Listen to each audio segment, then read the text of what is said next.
Om Swastiastu Bapak, sebelumnya Swastiastu, terima kasih atas kesempatan yang telah diberikan. Perkenalkan, kami dari Universitas Warmadewa. Saat ini kami sedang mengerjakan tugas antropologi budaya dengan tema masyarakat adat Kuta dalam mengolah pantai untuk kepentingan religi dan pariwisata perspektif perubahan sosial. Kami mohon izin untuk melakukan wawancara singkat mengenai pengelolaan pantai Kuta baik dari segi religi maupun pariwisata.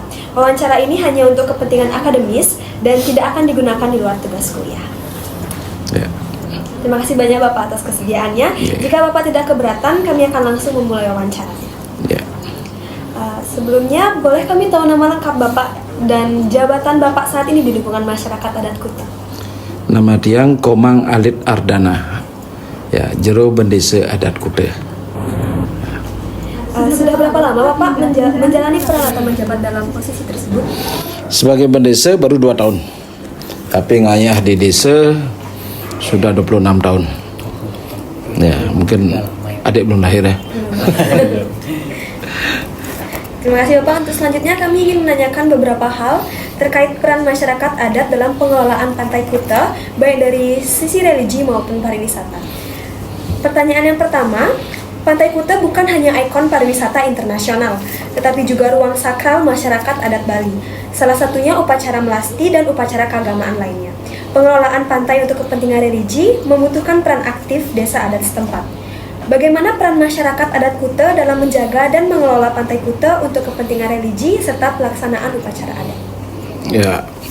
Yang jelas dalam hal ini kebetulan Pantai Kuta itu memang diberikan hak pengelolaan dari pemerintah Kabupaten Badung kepada Desa Adat Kuta.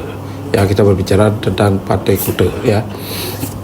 Dituangkan dalam SK pengelolaan Pantai Kuta yaitu nomor 205/0411/HK/2021 ya, dari Bupati Badung untuk SK ya. Lalu bertalian dengan kegiatan-kegiatan yang biasa dilakoni atau dilakukan oleh masyarakat yang diatur oleh desa adat, yaitu selain pariwisata, memang kegiatan-kegiatan religius, kegiatan-kegiatan adat itu juga diatur oleh desa adat itu sendiri, ya. Sehingga kita dalam hal ini memang memanfaatkan di mana daerah-daerah atau area-area yang memang digunakan untuk wisatawan dan di mana memang area yang kita khususkan untuk kegiatan-kegiatan upacara keagamaan atau religius tersebut ya. Seperti ya kegiatan adat di pemelastian itu kita ada tempat khusus memang untuk pemelastian, ada kegiatan juga untuk fitriahnya ya, itu habis pengabenan itu melarung dari abu jenazah itu ke lautan, itu ada space-nya juga, ada tempatnya, dan juga ada space yang lain yaitu kegiatan fitriahnya, yaitu dalam upacara pengulapan itu namanya ya, itu juga ada space-nya. Artinya di sana memang kita menyediakan area-area atau space-space yang di mana untuk kegiatan religi, di mana untuk kegiatan kepariwisataan. Itu sudah kita atur sedemikian rupa. Dipisah untuk pariwisata dengan religi, tempatnya dipisah? Tempat untuk religi itu memang khusus dia, tetapi ya kadang-kadang pariwisata dengan religinya itu berbaur, artinya karena keingintahuan daripada wisatawan terhadap kegiatan itu ya memang sebagian besar wisatawan kita itu ikut menyaksikan daripada kegiatan religi yang berlangsung di Desa Adat Kuta.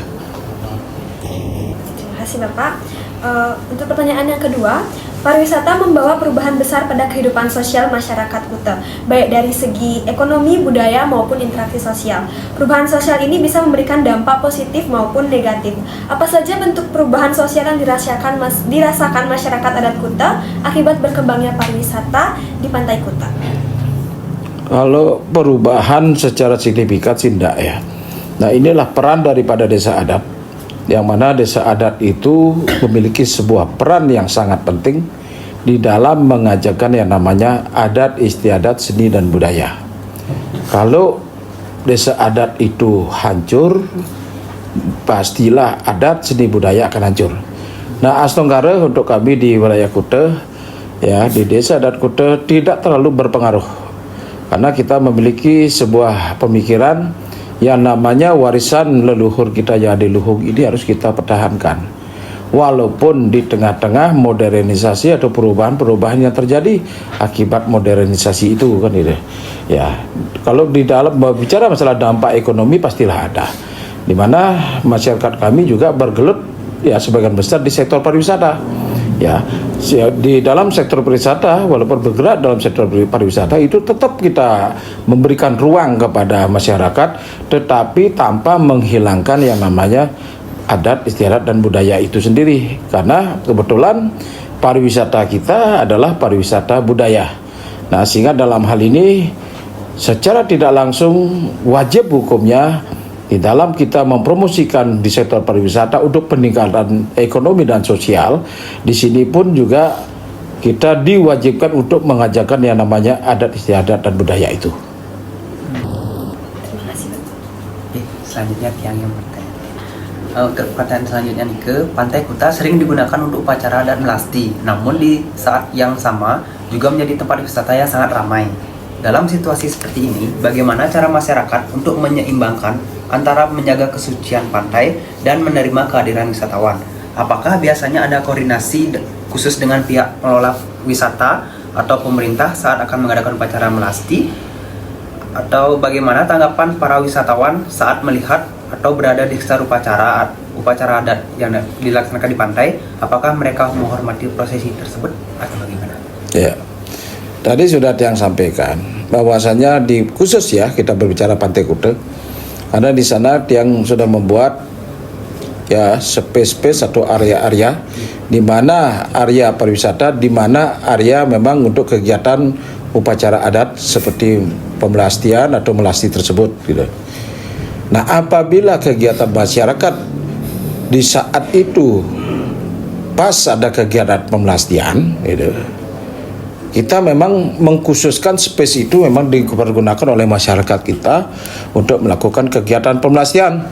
Apabila pariwisata ingin gabung atau dia ikut atau dia ingin mengabadikan kegiatan kita, itu memang kita sarankan ya melalui pecalang-pecalang kita yang ikut jaga ya, menyarankan kepada para wisatawan untuk berpakaian yang rapi ya, dan tidak masuk ke space atau ke area kegiatan.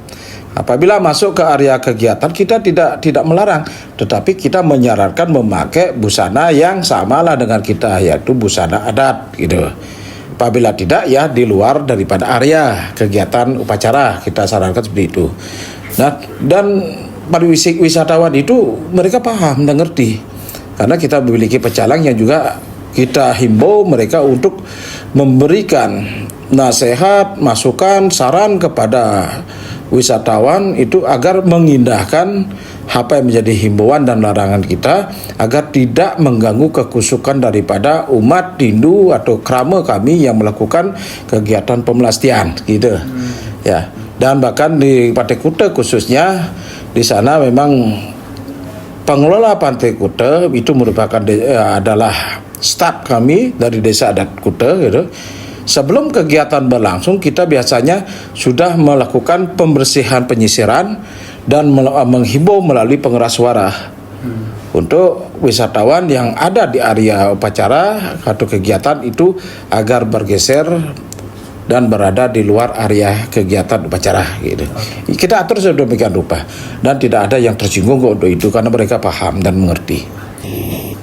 Oke, Bapak yang lanjutkan untuk pertanyaan yang keempat. Arus globalisasi dan meningkatnya kunjungan wisatawan ke Pantai Kuta membawa berbagai tantangan baru bagi masyarakat adat, seperti masalah sampah, erosi pantai, kebisingan, hingga sikap wisatawan yang kurang memahami nilai-nilai sakral di tempat ini. Menurut Bapak, apa tantangan terbesar yang saat ini dihadapi masyarakat adat Kuta dalam mengelola pantai ini di tengah perubahan sosial dan pariwisata?